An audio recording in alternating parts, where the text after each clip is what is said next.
Bonjour Karina. Bonjour Elisabeth. On va commencer tout de suite par revenir sur le G8. Le G8 qui se tient en Irlande du Nord. Au menu des discussions, on en a beaucoup parlé dans nos JT, la Syrie, mais aussi, et c'est cela qui vous intéresse ce matin, le commerce et la lutte contre l'évasion fiscale. Oui, absolument. Les Européens sont en grande discussion sur le thème de l'échange automatique des données bancaires. C'est un sujet sur lequel les États-Unis sont en pointe. Et puis, autre dossier sur lequel le G8 va se pencher aujourd'hui, celui de l'optimisation fiscale, à savoir les stratégies des grandes multinationales pour payer un minimum d'impôts. Alors, sur le papier, rien d'illégal, mais cela représente un important manque à gagner pour les États. C'est pour cela d'ailleurs que ces États et le Royaume-Uni en tête veulent en faire une priorité de ce G8. On va prendre maintenant la direction du Bourget, près de Paris, au deuxième jour du 50e Salon international de l'aéronautique et de l'espace. Et le moins qu'on puisse dire, c'est qu'Airbus démarre ce salon en fanfare. Après ses 23 milliards de dollars de commandes engrangées hier, l'avionneur annonce ce matin qu'il va vendre 35 A320 et 100 exemplaires de sa version remotorisée A320 Neo à la compagnie britannique EasyJet. En face, Boeing pourrait lui présenter aujourd'hui sa version allongée de son 787 Dreamliner. Alors, pour en parler, nous sommes en direct avec Myriam Mascarello. Myriam, on le voit, l'aviation civile est à la fête, mais ce n'est pas le cas de tout le monde. Tout n'est pas rose pour l'aéronautique militaire, même si certains pourraient tirer leur épingle du jeu.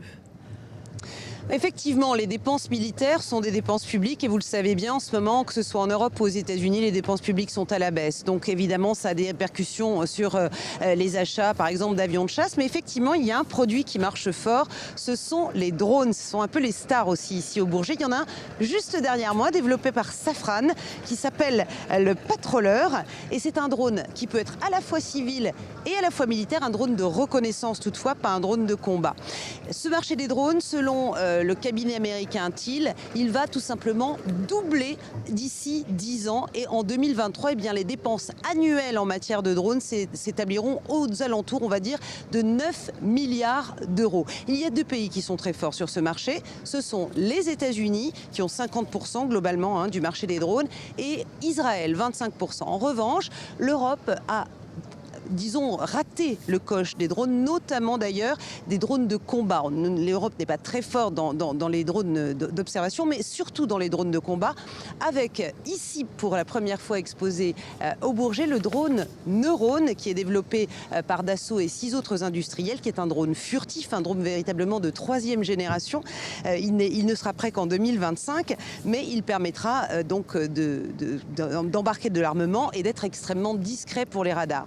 En attendant, eh bien, c'est plutôt vers les États-Unis qu'on se tourne, notamment l'État français, qui a annoncé qu'il allait acheter des drones Reaper, donc Made in USA, 2 dans un premier temps et 12 en tout, pour pouvoir effectuer des observations, notamment voir d'ailleurs des combats sur des théâtres comme le Mali, car le drone, c'est un outil particulièrement adapté, par exemple, dans la guerre contre le terrorisme. Myriam Mascarello en direct du Bourget, merci. On va faire le point maintenant sur les marchés. Ça donne quoi, Karina, ce matin ? Ça donne les principales bourses européennes qui piquent du nez à l'ouverture, mais très légèrement. La place de Londres perd 0,11%, celle de Paris 0,42% et celle de Francfort 0,20% en repli également. La place de Tokyo, celle de Hong Kong, en revanche, celle de Shanghai et de Séoul évoluent dans le vert. Vous savez que les investisseurs attendent surtout ces résultats de la réunion de la Réserve fédérale américaine de ce mardi et mercredi. C'est un petit peu l'heure de vérité pour les investisseurs. Alors on vient de le voir, l'aéronautique ne connaît pas la crise. Un autre secteur qui se porte bien en France, il s'agit du vin, mais il pourrait faire les frais des conflits commerciaux entre l'Union européenne et la Chine. Absolument. Vous savez que les tensions entre les deux partenaires commerciaux sont au plus haut ces derniers temps.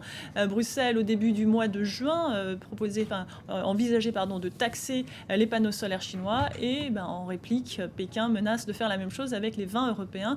Or, la France est en première ligne puisque les viticulteurs, le vin français représente 2/3 des exportations de vins européens vers la Chine. Ces viticulteurs ont rendez-vous à Vinexpo, c'est le plus grand salon mondial des vins et spiritueux qui se tient actuellement à Bordeaux. Eh bien, ces viticulteurs espèrent qu'une nouvelle guerre pourra être épargnée avec la Chine. Écoutez.